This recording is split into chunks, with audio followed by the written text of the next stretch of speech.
I am Matěj Skalický and this is Czech radio news podcast Vinohradská 12. An unofficial middleman between Israel and Hamas, Gershon Baskin, the Middle East director of International Communities Organization, my today's guest.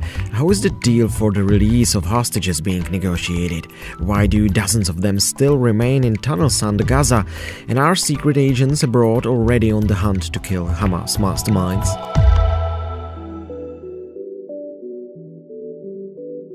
It's Wednesday, December 6th. Hi Gershon, thank you very much for joining us on this podcast. Welcome. Israel has played a rather passive role in the negotiations with Hamas for the release of hostages. This is a first sentence of your recent post on its social network. Why do you think so? Well, Israel doesn't want to disclose what it's ready to give Hamas. That's why it never starts by making an offer. The Israeli assessment is if they put their cards on the table, they make an offer to Hamas, Hamas will just demand more. So why offer anything to Hamas when they know they're going to get a demand from Hamas and they'll respond to it? But this is very much unlike the mode of operation of Israel in almost every other affair that it's involved with, whether it be business or high tech or banking or whatever. Israel usually takes the initiative. And in this case, it doesn't. But again, why do you think so? Well, as I said, Israel doesn't want to tell Hamas what he's ready to give. This is a very strange negotiation. We have to understand that we have two parties of a negotiation who don't talk to each other, whose ultimate goal of both sides is to kill the other side. So it's a negotiation where there's zero trust and zero hope of building any trust between the parties because at the end they both want to kill each other. Why is there zero trust now when there was a trust before? No, there was never trust. There was trust between me and an individual in Hamas, Razi Hamad, who we've known each other for 17 years. And during the first negotiation that we worked on, which took more than 5 years, there was a level of trust that built up between us that enabled me to make an offer to him that we put our cards on the table and agree on the midpoint and present that to the officials on both sides as an agreed breakthrough solution for ending the case of the Israeli abducted soldier Gilad Shalit, which led to the freeing of 1,027 Palestinian prisoners. As you said, you have a long experience with negotiating with Hamas from the past. Have you been involved in the current talks as well? No, I think that we're in a very different situation than we were in before, prior to October 7th. After October 7th, Israel and Hamas crossed lines that they didn't cross before. And after the atrocities that Hamas committed inside of Israel on October 7th, the Israeli side made a resolve for the first time since Hamas came to power to remove Hamas's ability to govern and threaten Israel ever again, which means essentially that Israel has decided that this war does not end without killing every single leader, military and political leader of Hamas, and making sure their infrastructure no longer exists. That's not a situation on which you can build trust. And have you helped in the current talks, and if in which way? I tried to help in the very beginning of the war. I presented to both sides and to the Qataris and the Americans and the Egyptians the idea that a deal, the low-hanging fruit deal, could be made of the women and children, elderly, sick and wounded hostages in exchange for women and teenager prisoners inside of Israel. I collected the data of how many prisoners there were, where they were from, what crimes they committed for which they were in prison. And I thought from the very beginning, from day 3 or 4, that this was a deal that could be made quickly. I put it down on the table. I gave information to all the sides. I tried to connect them with providing telephone numbers to the Qataris of Israeli ministers and the telephone numbers of the Qataris to the Israeli ministers. So, yeah, I was helping. And now and then I sent out an idea to some of the Israeli decision makers on another small deal that I think could be made if they're interested in making a deal. But I do what I can. I'm not an official. I'm not a negotiator. No one has appointed me. I have experience, and I try to make use of that experience to help bring the hostages home. That's my major cause. That's what I think needs to be done as soon as possible. Who are the people involved in the talks? Well, I know who the Israeli decision makers are. I know the people who are in charge of the negotiations. We know who the people in Hamas are, although we can't get to them because they're in Gaza underground in tunnels. I know who the Qatari mediators are and who the Egyptian mediators are. We also know the people on the American side who are putting pressure on the Qataris and others and trying to help. So, yeah, it's not just a question of knowing who they are. It's also being able to get them to them and getting to influence them as well. The recent ceasefire was negotiated by Qatar, Egypt, and USA. How important is the role of these states in the hostage talks? They're essential because Israel and Hamas don't talk to each other, so we need the third parties. My personal opinion is that the Egyptians are the most important link because they're right next to Gaza. They have the ability to get messages to the military leadership of Hamas underground in the tunnels.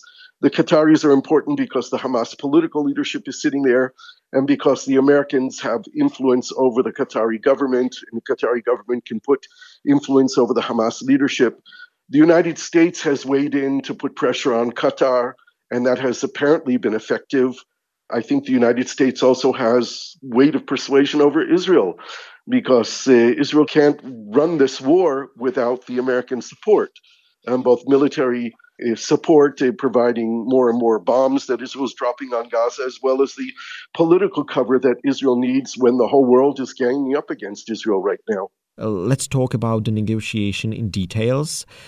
How is it being done? Some people call each other, meet somewhere, come up with numbers and names. Yeah, I think that it's mostly being done face-to-face with the outside parties. I mean, the head of the Mossad went to Qatar several times. The head of the Shin Bet went to Cairo several times. The Qataris talked directly with the Hamas leadership in Doha. They somehow communicate probably by satellite telephone with people in Gaza or passing messages physically from one person to another. It's very convoluted. It's a very difficult communication. It's not direct. It takes time to pass messages on. And there's no clear, at least on the Hamas side, there's no clear decision-making process. And we don't really know who's making the decisions at the end of the day. It's assumed to be one major person in Gaza, Yahya Sinwar, but it's probably others as well. And on the Israeli side, there's a competition of interest where there are two competing interests at play within the Israeli cabinet. One on the war effort, on completing the war effort, on dismantling Hamas's ability to rule and to kill their leadership. And the other competing interest is bringing the hostages home. And there's a competition of those interests of which comes first. So on the Hamas side, Ghazi Hamad is not involved anymore? I don't think he's involved in the negotiations. I don't think he has a say in the decision-making. He was sent to Beirut before the war to be the spokesperson for the war from Beirut, and that's what he's doing. He doesn't seem to me to be within the inner circle of the decision-makers. That's my impression. That was also my conclusion from talks with him during the first 2 weeks of the war when I tried to push through this idea of the negotiation for the women, the children, the elderly, the sick, and the wounded in exchange for the women and teenager prisoners in Israel. He was giving me information that was not the same information that was being given by the Qataris to the Israeli side. And then I understood that he was outside of the loop of decision makers. He's a senior member of Hamas, so how hard was it to negotiate with him? And how hard is it to negotiate with Hamas? Well, look, negotiating with Ghazi Hamad is negotiating with Hamas. For 8 years, we tried to find a solution that would bring home the bodies of 2 soldiers who were killed in Gaza in 2014 and 2 civilians who are alive in Gaza since 2014 who are both not mentally well and ended up in Gaza on their own. And they've been held there. And for 8 years, I tried to negotiate with Ghazi Hamad.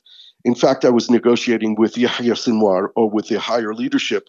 Ghazi was just a middleman, but he was not the decision maker. And while we managed to make progress in those negotiations over 8 years, we reached a dead end that was unbridgeable.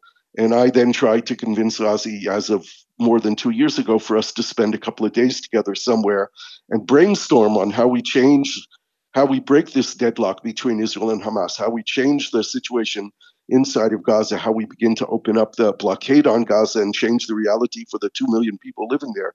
But we never got to do that. He was too resistant, and apparently he already knew about the planning of some major attack against Israel by that time. What is the diplomatic role of secret agents in the talks? Well, the Mossad in particular, which is the intelligence organization that works outside of Israel, has for 30, 40, 50 years had contacts throughout the Arab world with countries that Israel doesn't have diplomatic relations with. And they can fly in under the radar and meet with people, and they have people on the ground and agents that work all over the world. And so it's the premier agency that you would turn to engage in negotiations that are very secretive, very classified, and where there are no leaks. You can depend upon your intelligence agencies to do the job in a way that will not enable leaks to get out. The only leaks that get out are the ones that are planted there in order to deflect what's really going on inside of negotiations. She was thin. She was hungry. I won't even go into more description, but she had been somewhere in the dark for 50 days. She wasn't in the tunnels. They were actually fleeing from house to house. Our heart is with our friends and brothers and mothers and sisters that are still waiting like us to our dad and to their children.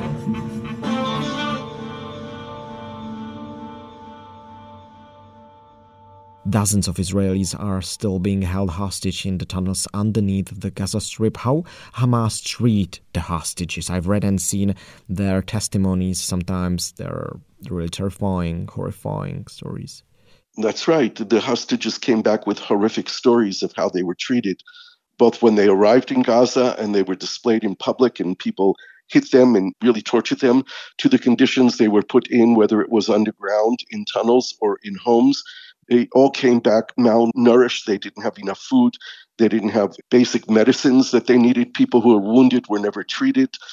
People were physically abused. And what we're hearing now is the reason why the deal broke off and Hamas did not return the remaining women, who are all young women, is because they've been badly sexually abused and raped.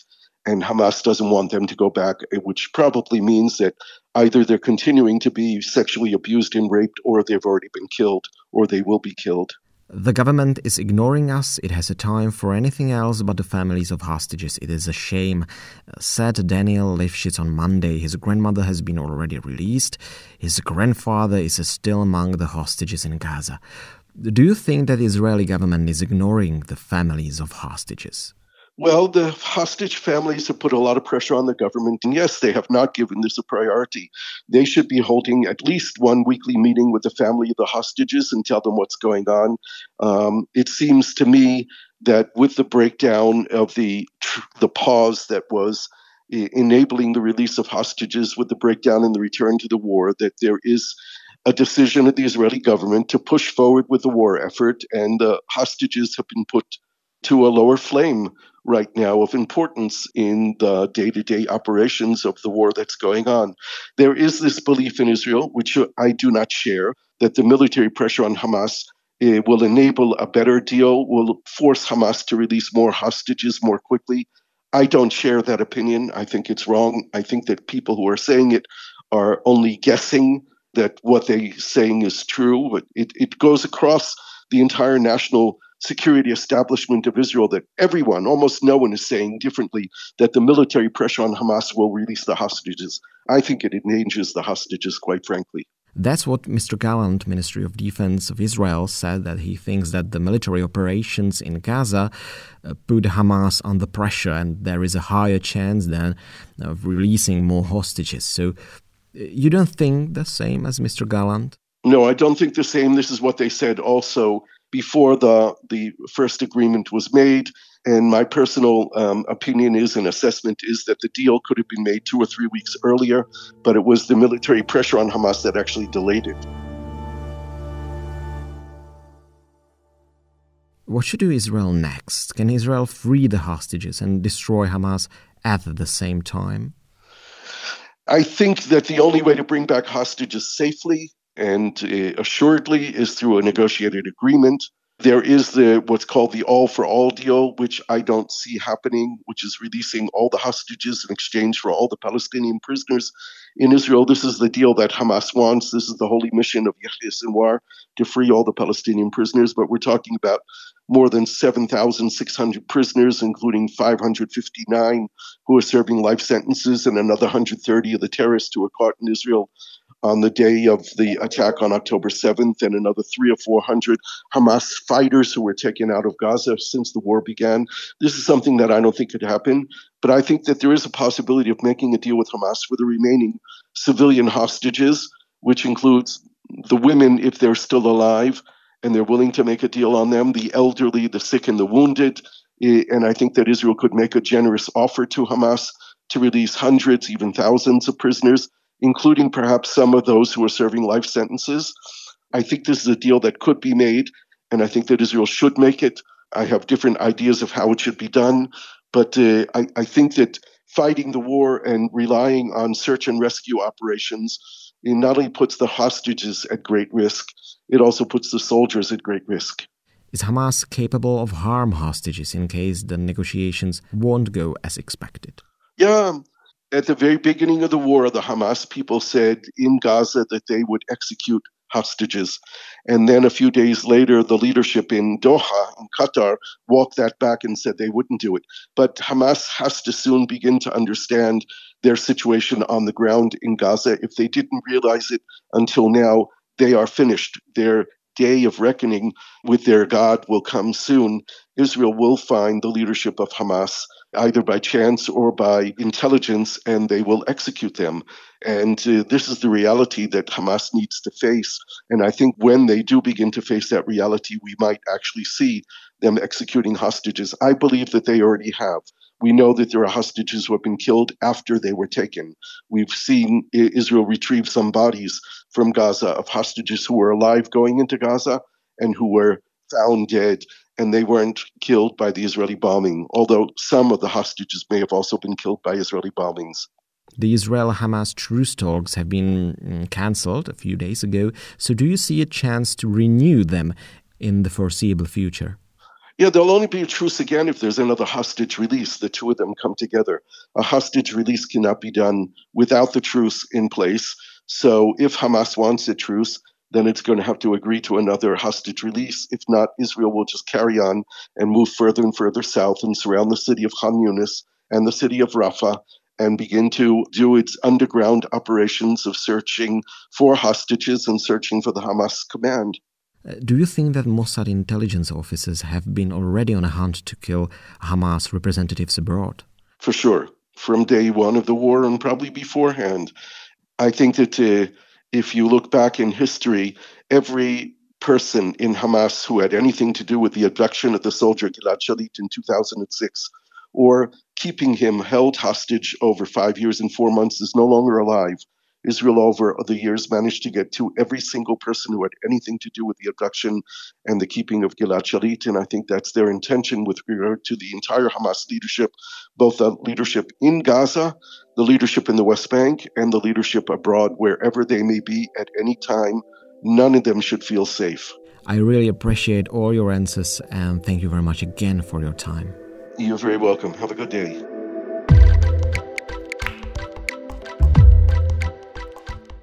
And that's all for today. I spoke with Gershon Baskin, an unofficial middleman between Israel and Hamas, a former hostage negotiator, the Middle East director of International Communities Organization, and a peace activist from Israel. Thank you for listening.